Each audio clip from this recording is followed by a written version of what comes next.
Moving on to Cameroon, ladies and gentlemen, and this is actually a sad story.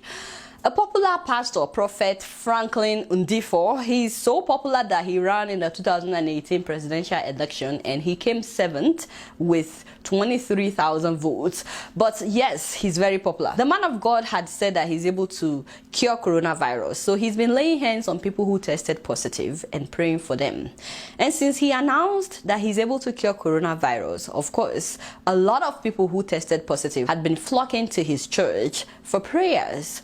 Unfortunately, at some point, the man of God started showing symptoms of coronavirus, COVID-19. Now, the thing that pained me in this story is the fact that, according to the doctor said that he had been suffering from severe respiratory difficulties for a week before they called him to come and check out the man of God.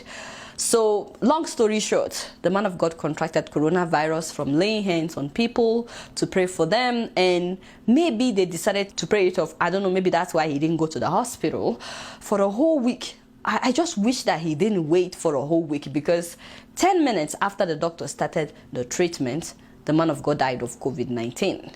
You know, I'm of the opinion that he might have survived because he was young. He was 39 years old. So I feel like he had the chance to beat the virus, but they waited for a week. Now, the interesting thing is his followers, I think they were shocked by his death because they refused to accept that he's dead. So for 8 hours after the man of God had died, they blocked the entrance to his house in Douala, insisting that the pastor was on a spiritual retreat with God. So they refused to allow health workers to bury him. They said he would wake up, and they kept singing and praying for him to be resurrected.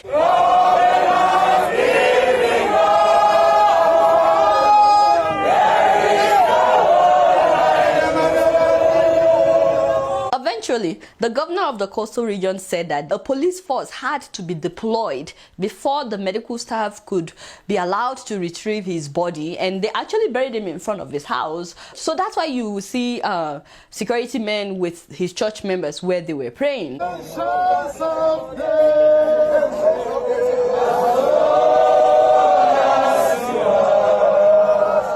So as a Christian, I'm not against people praying for the sick. I think it's great, but I don't think that you should expose yourself, you know. Meanwhile, there has been some divisions among Cameroonians about this. Some Cameroonians are saying that the government must have killed him because he ran against Paul Biya in 2018.